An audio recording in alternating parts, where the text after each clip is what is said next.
years old, waking up in the early morning hours, wondering why mommy is not already awake. So you get out of your little bed and you head down to mommy and daddy's room. What you find is something that you will never, ever forget. Finding your parents unalived in a brutal way. Pew pew, pew pew, a few times, if you know what I mean. And the perpetrator may be closer than you think. A teenage girl who allegedly almost got away with a double murder. This case also involves TikTok heavily. This is the story of Sarah Grace Patrick. Hello, my beautiful people. This case was requested, especially due to the amount of traction it has been getting on TikTok. I do want to mention that Sarah Grace Patrick's TikTok, from my understanding, has been completely wiped clean. Whether her father did it, the cops, and TikTok, I don't know. All I know is it is completely erased. So, for those who are not into true crime, this story is definitely for you because it does not have many gory details. All we know is boom, that is it. So you don't have to worry about all the gore and this and that. This story is for everyone because there is a lot of questions that needs answers to. I mean, this case is fresh, and when I say fresh, I mean like somebody was arrested in July. Fresh. Yeah, so a whole lot of details have been held from the public. And again, there are many questions. And please look out for the question or emoji of the day. Let's flood these comments with answers or the emoji of the day. But again, you have to listen out because flooding the comments do push these videos out. And low-key, it does really tell me who watches my videos completely through. So I am chipping away at the request list. This video here was one of them, but my next biggest video will be Queen Mary of Scotland.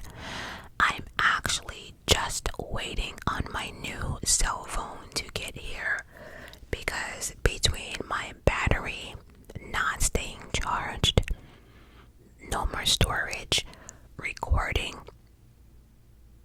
is a shit show. And unless you want me to go mentally insane, I need to wait for my new phone to come in to record Queen Mary of Scotland, because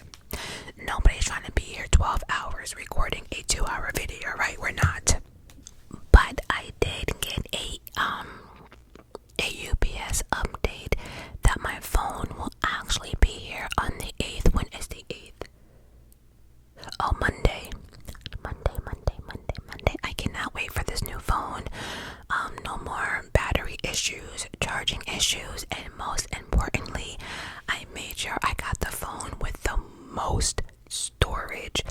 This will help me out so much, you have no idea. So, this next part, I will ask nicely, I will, but can you please, please, please hit that like button? Like right now. I'm asking nicely, please hit the button. Right now.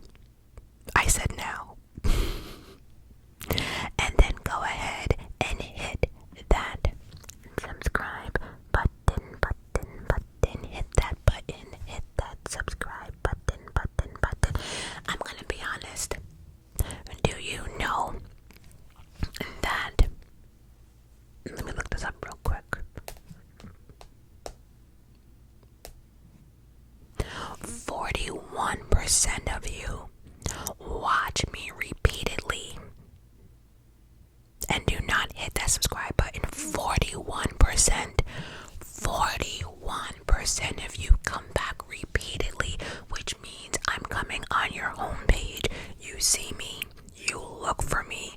So why not just hit that subscribe button? It's free, completely free, and this is a way to help out me and my channel. Now that we got all of that out the way, without further ado, let's just get to this case. Takes place in the quiet community of, I think you pronounce it, Tyus, which is located outside of Carlton County in Carroll County, Georgia. On February 20th, 2025, 17-year-old Sarah Grace Patrick called 911 in a panic, stating that her little sister found her mom and stepdad in their bed. James Barack, the stepdad, was 45 years old, and her mom, Kristen Barack, was 41 years old. Together, the two were raising a blended family. Now, James/Jamie, he went by both, had 3 sons by his previous marriage with a lady named Tiffany. That did not work out. And then James went on to date someone by the name of Jennifer and actually had a son by her. So in total, James has 4 kids. I do want to say that Tiffany, Jennifer, and James all seem to get along together, and they definitely did the co-parenting thing, and it actually worked well for them all. Now, Kristen had a daughter named Sarah Grace, and she was born on April 28th, 2008. And then she had a son in October 2012 by her previous marriage. Now, their co-parenting was rocky, but they made it work as well. James and Kristen started dating in 2017. It worked for them, right? Both were divorced, and both had faced struggles with substance abuse in their past. Again, they work well together because they were determined to build a happy, sober life and leave the past in the past. So they decided to attend church, which became an important part of their journey. The two welcomed a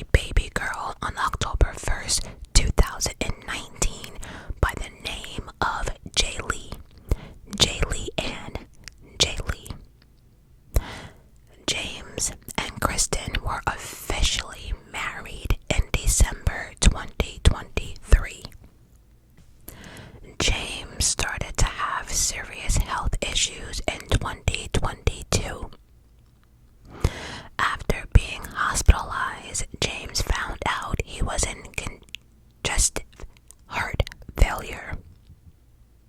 In October 2022, doctors put in a defibrillator in James's chest to help regulate his heart rhythm.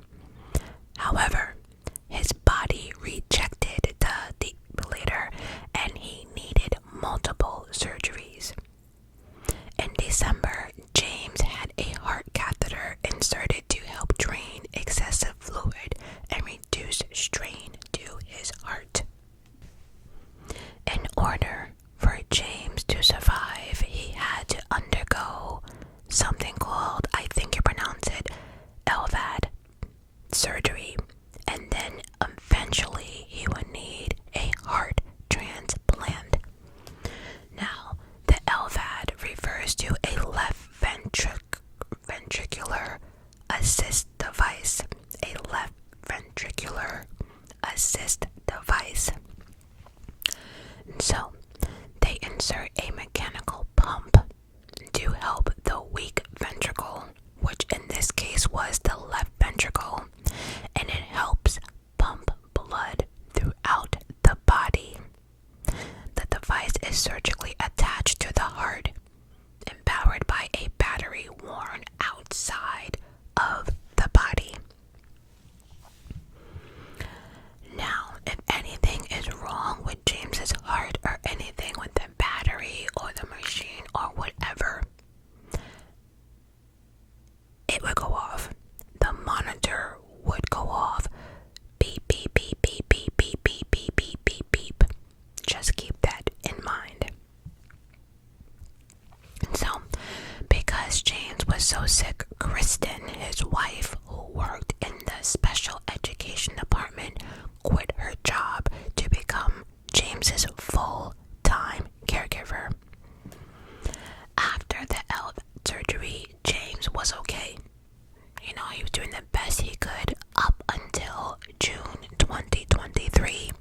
He began to have problems with his heart once again, not pumping blood to his left side. And sadly, still, he was not placed on the heart transplant list because guess what? He wasn't sick enough. Crazy. I know. I mean, I get it. I guess there has to be certain qualifications because a heart transplant, that's big, right? But to say someone's not sick enough when they literally need a heart and there's nothing else that can be done, that's insane. I mean, anyway, in November 2024, he had another health scare, which he had a blockage in his lung. But overall, in 2025, he seemed to be doing better. As a whole, they had a lot going on. Medical, health, and especially with all the kids. Kristen and James were well known and liked in their community. They were active in their church and got along with everyone. Nobody, and I mean nobody, had anything bad to say about them. Let's talk about Sarah, 17-year-old Sarah. Their daughter, Kristen's daughter, James's stepdaughter. By many, she was known as the sweet, good kid. And like any other teenager, she did sometimes butt heads with her parents, but again, who did not, right? When Sarah was 15 years old, she began dating a boy by the name of Jackson. No idea why they did not last, but it was probably a good idea that they did not last because Jackson, by the age of 18, had a pretty lengthy rap sheet and struggled with substances. But besides that, Sarah did well in school and was even graduating from high school. early.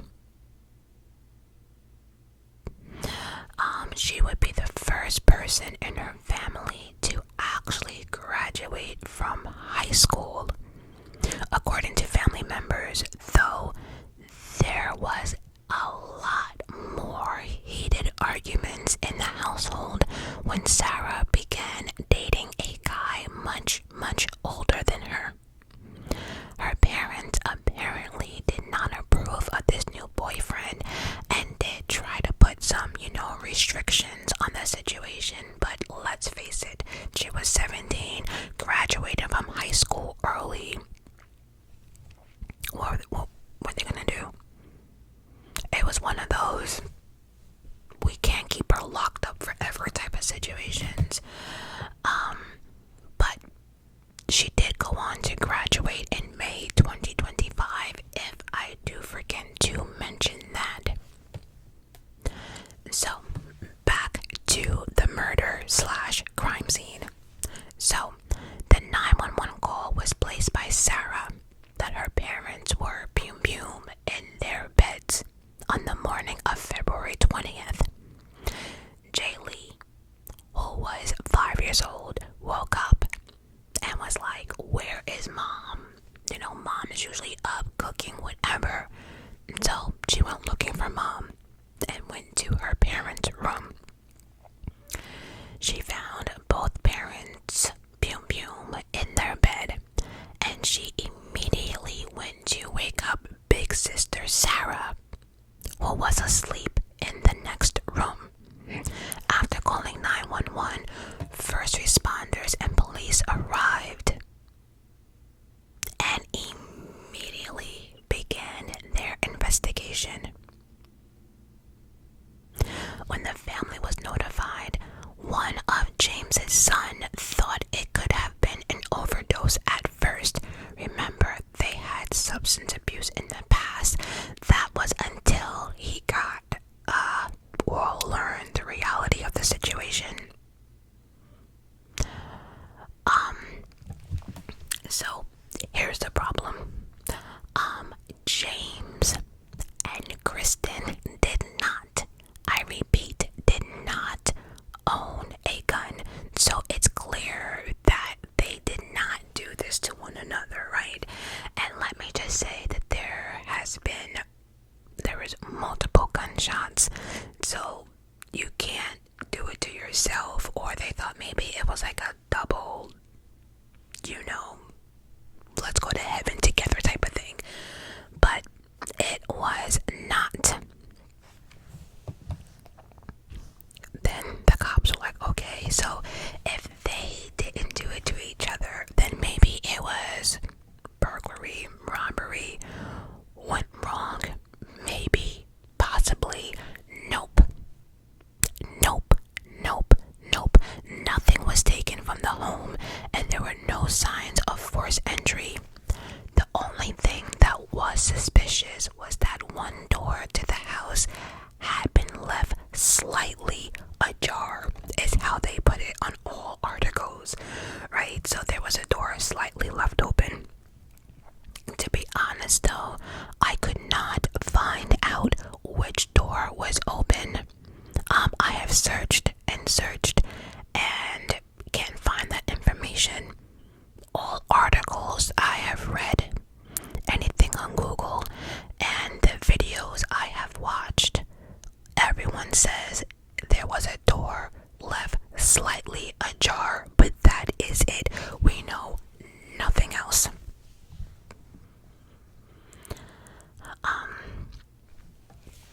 So nothing in the house was ransacked, nothing was missing, nothing was out of place, no sign of struggle. So yeah, the cops are like, yeah, okay, this can't be robbery or, burglary gone wrong. The only other people in the house was Sarah and Jaylee. So the police were hoping that, okay, we do have two people that were in the house. Maybe they heard something, maybe they saw something, maybe they heard something and thought maybe they were dreaming. I don't know, but the cops were like hoping.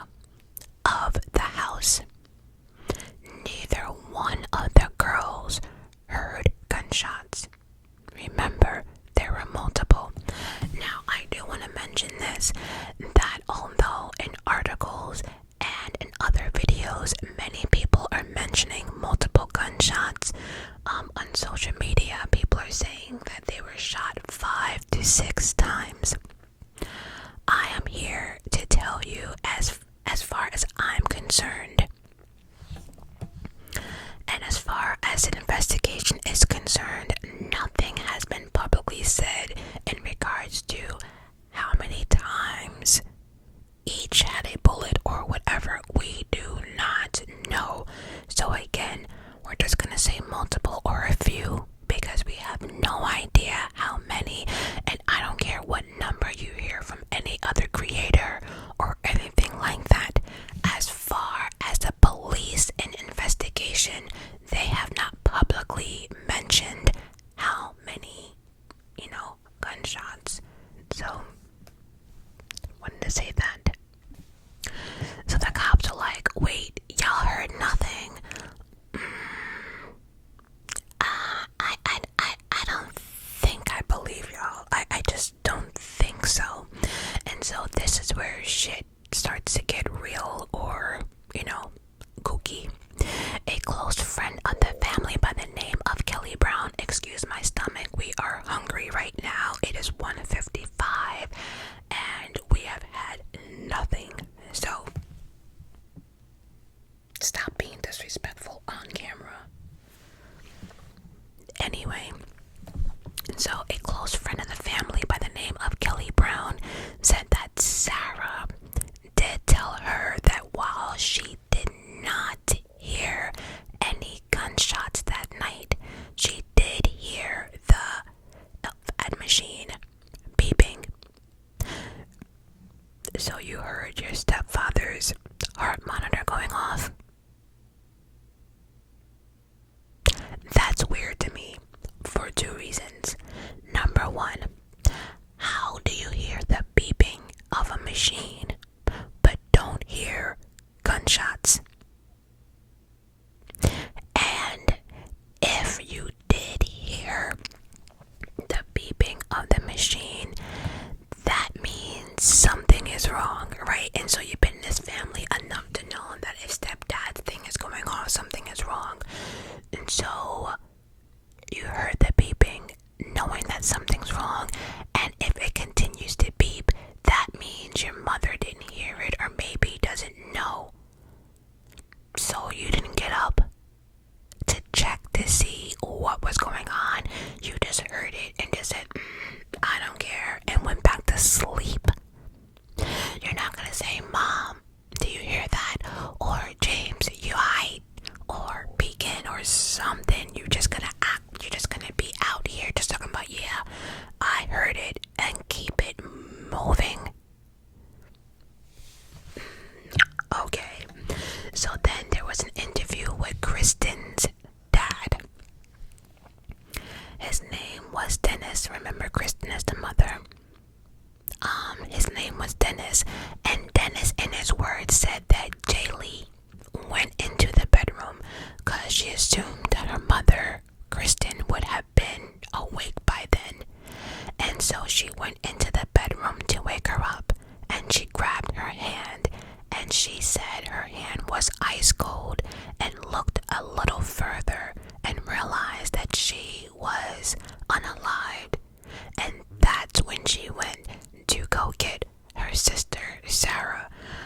I don't know if I believe all of that the little girl said all of that, but the basis is there. She went to go get mommy. Mommy wasn't moving. She went to go get big sister Sarah. They called 911. So investigators get to work and start collecting all evidence, and they started to dig into everyone's digital footprint.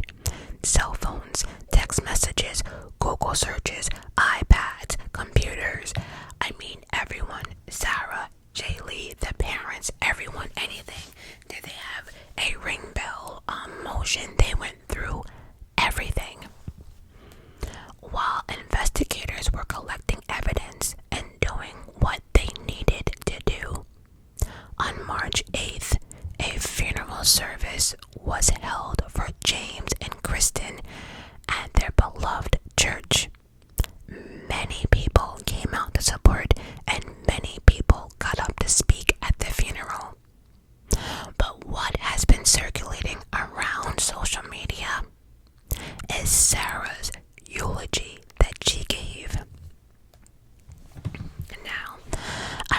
sure I will link her eulogy video down below, because this eulogy has sparked a lot of conversation, especially on TikTok, and was actually the turning point for investigators. Because, I don't know if many people know this, but like, if there's a homicide done, right, investigators and police will be at that funeral. They want to know how people are moving, who attends, who does not attend, who overreacts, who, the whispers, they are coming as well. So, yeah, the cops found her eulogy. I don't know. So again, I will link it down below. So I will summarize here. But I suggest you guys watch it to determine your own conclusion of this eulogy. So she starts off by saying, "I just wanted to say goodbye to my mom, I think Mama and James. It's very hard to understand her in the video between the crying and just her talking really, really fast. And so, again, I just wanted to say goodbye to my Mama and James, since we never got the chance to. I was so used to you guys always being here to complete me that I never once thought to imagine y'all not being here. I didn't have a single clue how much I needed y'all until now. For James, thank you for all the life lessons you taught me and for being the best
emotional.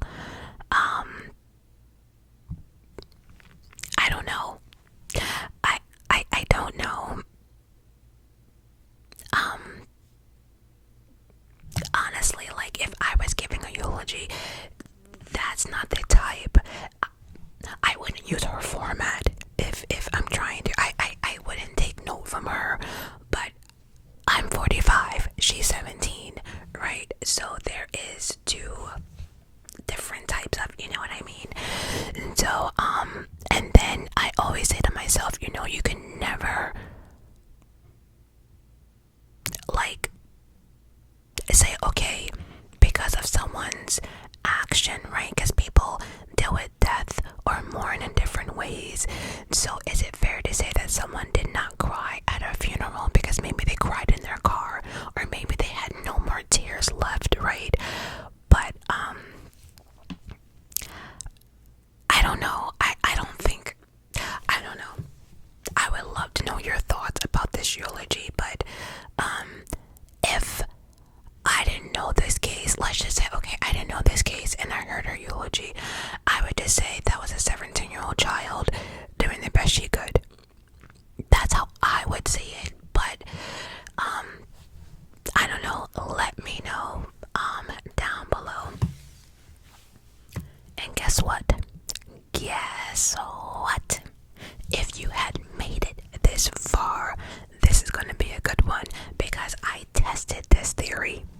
If you made it this far, in the comment section, I need for you to put in the true crime emoji. Oh wait, what am I talking about? I thought so.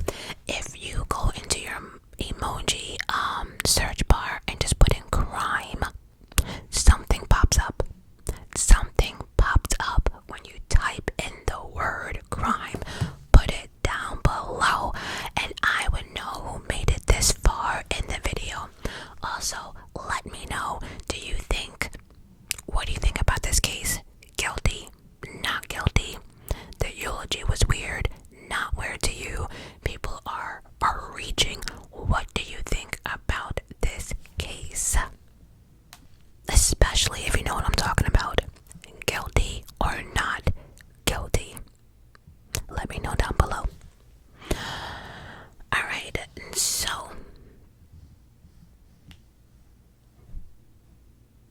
I don't know, because again, this eulogy seems to be like the biggest, I don't know. Now, after the cops heard her eulogy, right, all eyes were on Sarah. Now, at first, they did not think she was the one who actually did the boom, right? But they were 1000% sure that she knew more than what she was saying or putting out. And so, after all of this, Sarah does what this generation does best. Took it to social media.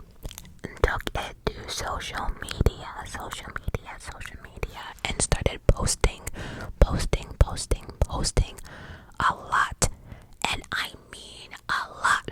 Once again, I don't think people understand on how many people actually look at your social media. Teachers, cops, law enforcement, employment, you name it, family members, haters, all of it, right? But she started posting a lot on TikTok. Again, they have completely wiped her account clean at this very moment. But not only was she posting about her parents, but she was also pleading with the public to help.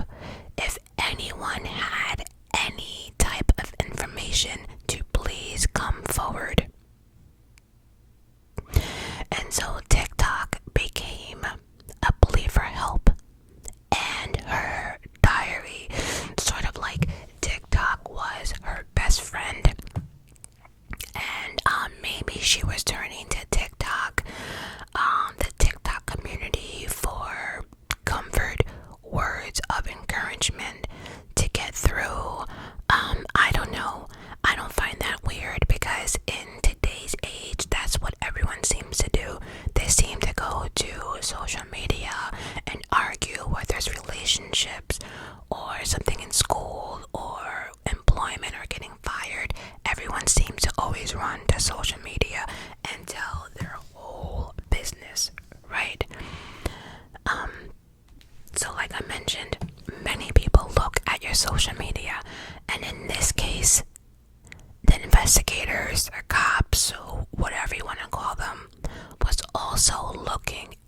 their social media, and they didn't take it as, oh, this is her, her diary. She's looking for encouragement. She wants help. The cops looked at it as she's guilty. This is a guilty plea. They saw it as she was screaming, look at me, I fucked up, but I'm gonna get through this. Something, I did it. I don't know, they just weren't here for it at all. And so, in one video she posted, she posted a video. It was like a compilation of her parents, whether they were dancing or at a party, just having fun, right? And then a caption, it read, they don't know it yet, but a year from now, me and my 5-year-old sister would find them wrongfully, dead in their home, in their bed, and won't get to watch me graduate high school, see me walk down the aisle, and they couldn't even say goodbye.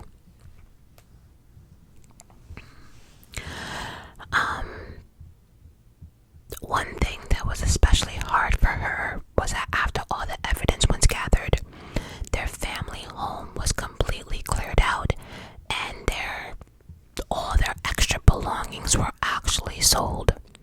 Sarah talked about how heartbreaking it was to realize that she would never be going back home ever again. She wrote things like, I just want to go home. I feel so homesick and I miss them so much. I can't stand the fact that I can't see them anymore. This sucks more than anything possible. I feel like I'm in a horror movie that never ends. And on top of everything, I still have no answers. I'm so confused on how someone could have done this, and even more confused on why. Why them? Why? Why that way? How could they? And I'm reading them, but this is just like multiple post after post. Then in another post, she wrote, I'll never forget her last time speaking to me. She came in my room when I was in my bed watching a show, and she told me goodnight in a deep voice, acting silly. I should have hugged her. And then when James talked to me last, he told me I love you, good night, through the door. It tears me apart that I didn't open that door and give him a hug. I will love you forever. Fly, my sweet angels. So again, it's really hard for me to say, is this, because this is what kids do nowadays, right? They pour their heart and soul into social media. And not even kids, right? I shouldn't say kids, everyone, even adults, everyone. They run to social media for everything. But for Sarah, whether it was validation, whether it was to gain a community behind her, whether it was just typical teenage girl expressing her pain, it could be all the above, we just don't know. And so to help bring attention to this case, Sarah messaged several true crime creators and asked them to cover her family story. The story was on the local news in Georgia and in the papers, but it was kind of, fizzling out because they really had nothing. They had no evidence. They had nothing to really go off of. So it was kind of like at a standstill. So there was no information, no new information to report. But I'm gonna be honest. If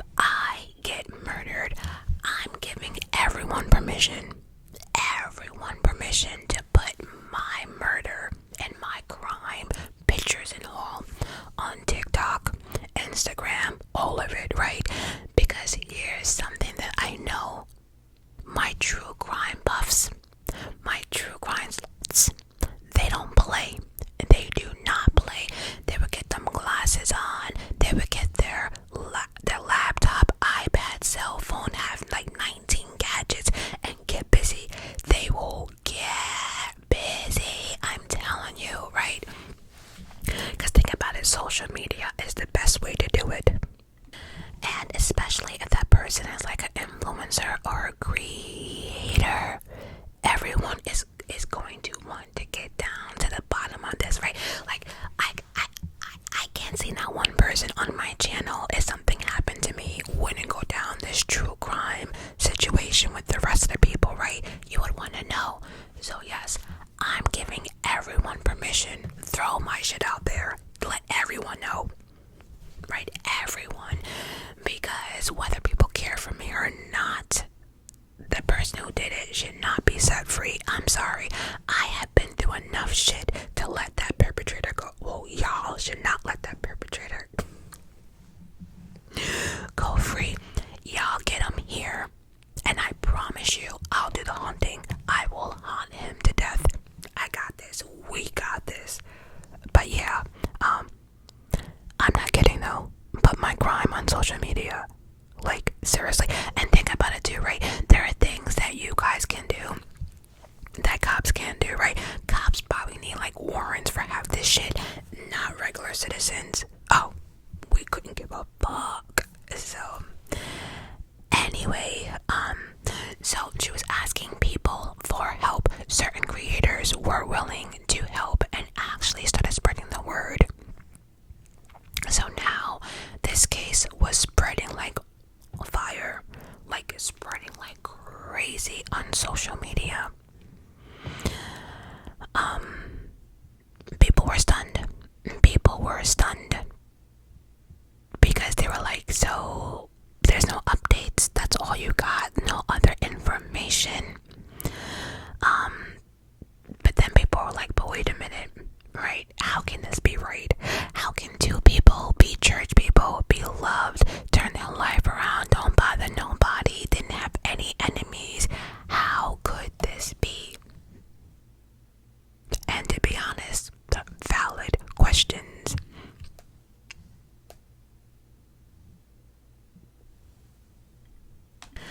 And then Sarah will be back on social media asking anyone potential information to come forward, saying that she needs her mom more than ever right now, and that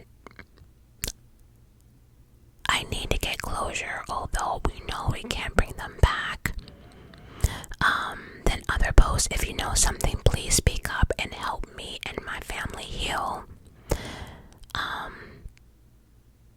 Then more social media posts asking why. Then she says things like it hits her hard when she sees her 5-year-old sister screaming and crying for her mom and dad, and knowing that there's nothing she can do to help her little sister. Kristen's father even posted a $5,000 reward for anyone with information about who committed the crime. In May 2025, Sarah did go ahead and graduate as planned. And since then, Sarah has been staying with various family and friends, trying to find a place in this world without her parents. I do want to say that her sister, Jaylee, actually went to go live with her grandmother. And so before graduation, though, Sarah was also living with her biological father as well. She was all over the place. Now,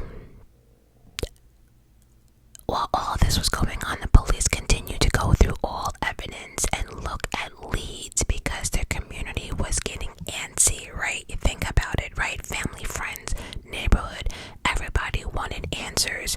And the police knew that, because imagine knowing that there's just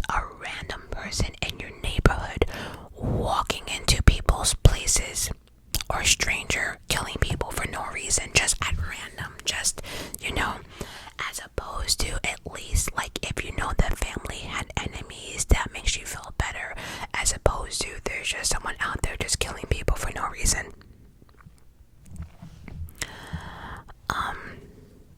So, and then in another TikTok post, Sarah wrote, "Lock your doors and keep your pum-pums closed by all times."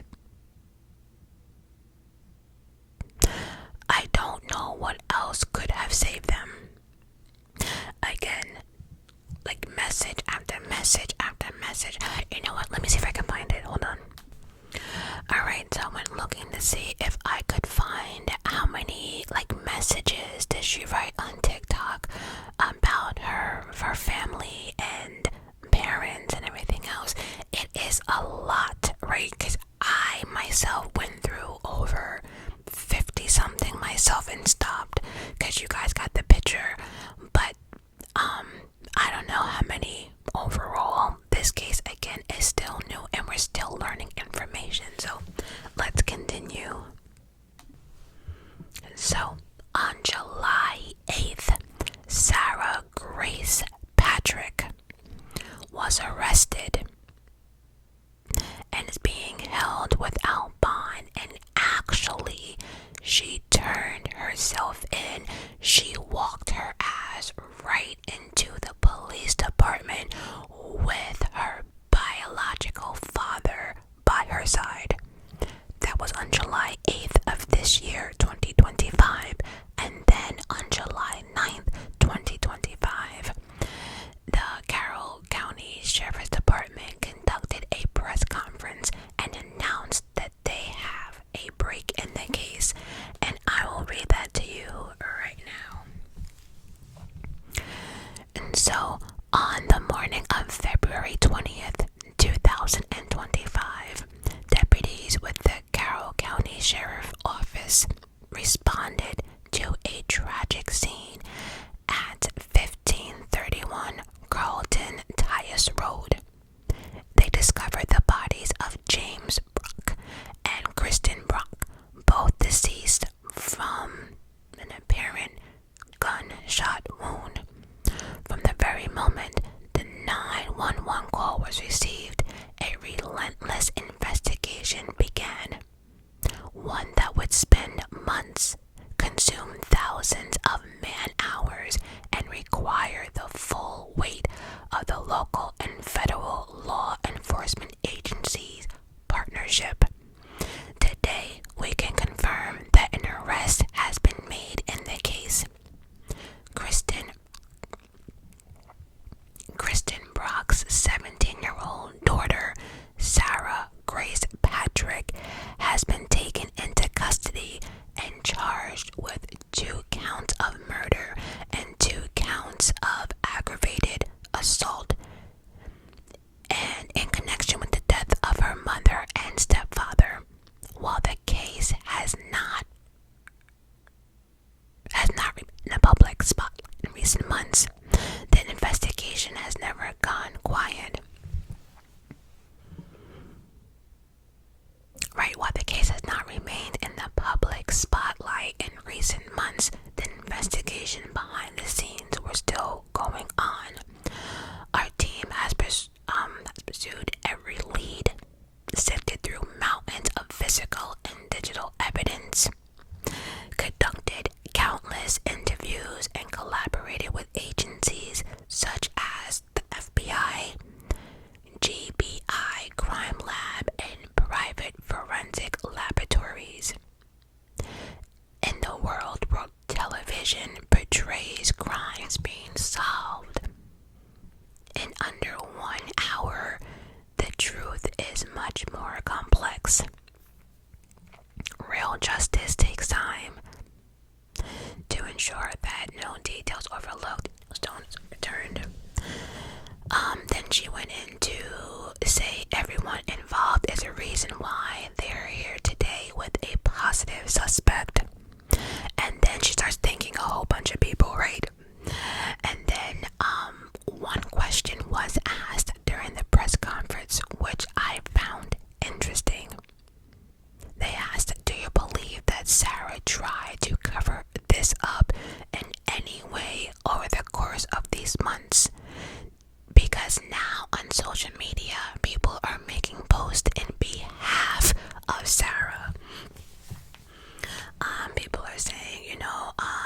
name is so and so, and I'm talking in behalf of, Sarah, the sweet child, let her free, or something like that. That's what they mean by people are making posts in behalf of Sarah. And so she answers, considering that she did not just immediately tell us what happened. Yes, I do believe she was trying to cover it up. But she did go on to say that you never know what's going on in a young person's mind, but she feels 100% confident that she is responsible for the deaths of her parents. But it is an still open going investigation, and it's very possible that others are involved as well. So once the Prince conference came out, it shocked the community. It shocked TikTok, social media, because many people on social media have been following this young lady, right? They had her back. They felt bad for these two kids that, are left without parents. People were giving her words of encouragement, and, just to turn around and see her walk herself into, I don't know, I can see the shock, because reading her TikToks, right, it's just, I don't know, people were confused. How can a 17-year-old child do this? Why would she do this? We were rooting for her. People are still confused because there's not much on this case. My stomach is tripping. There's not much on this case. So there's so many questions that are not answered. For one, these are my questions anyway, right? Could she have done this by herself? Did she even orchestrate this whole thing by herself, right? Why would she want her parents gone in the first place? And the biggest question for me is, where the F is the murder weapon, right? Where is this gun? Where? Both parents were shot. So, where's the gun? Where is the gun? There has been no mention of a weapon at all. Was anyone tested for gun powder residue when they first got there, right? There are just so many questions. Was a gun even found, right? Was there a silencer, right? Because if no one heard anything, it's like, was there a silencer on the gun, right? How many bullet casings did they pick up? And like I said, maybe they're trying to keep it under wraps to make sure, they get the right person, because only the right person will have certain details. But there's a whole lot of question, right? If Sarah did it, where would Sarah get a gun from, right? Where would she get a silencer from? But then I'm saying to myself, where did she? But remember, in the beginning of this video, I told you that Sarah was dating a guy named Jackson who was in and out, who had a rap sheet longer than God knows what at the age of 18. I need to go eat something. My stomach is tripping. In the beginning of this video, she was with Jackson. Substance, robbery, all of it, right? And then, remember, a lot of arguments in the household were getting worse because Sarah was then dating this older man.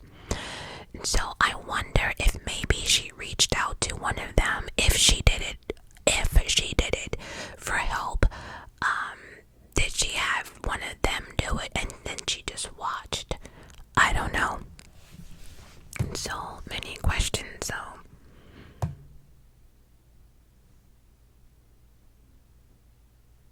And so remember, like the lady said, that there might be possible other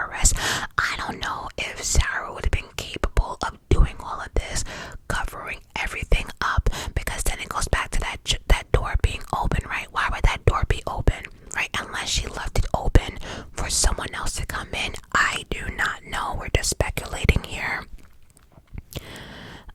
And then let's just say Sarah was lying about not hearing anything, right? How did the little girl not wake up with the gunshots, right? Was she drugged so she didn't have to wake up? Was it a silencer? I don't know. Was she carried out? I don't know. So anyway, this case is still very fresh.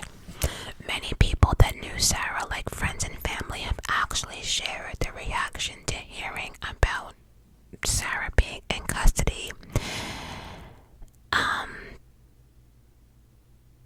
And it's kind of the same across the board, everyone is shocked. They never saw the twist coming. So honestly, I have a feeling that there is a bigger story brewing coming, because I don't think a 17-year-old would be able to do all of this. And remember, they were going through everyone's digital footprint, and so something they saw, like she mentioned in the press conference, she couldn't say too much because it was still an ongoing investigation. But like she said, there was many things that they found, and the forensic and everything else, that everything led back to Sarah. And I have a feeling her cell phone, whether she tried to erase text messages or whatever, I have a feeling that all their evidence pointed just to her. I don't know. But there's not that much information online at all that we know. Several family members have admitted to questioning Sarah's story even before her arrest. Some have started having suspicion about Sarah's story when they heard that she allegedly told police that she did not hear anything that night. But it's difficult to imagine an intruder followed by gunshots. Makes no sense how anyone could not hear any of that.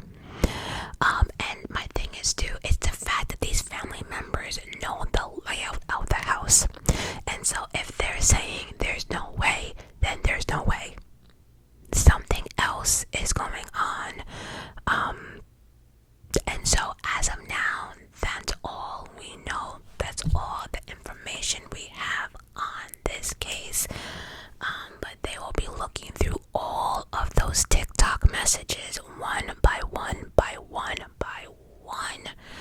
And so I'm going to go be kind to my stomach right now, because it has been so disrespectful throughout this whole video.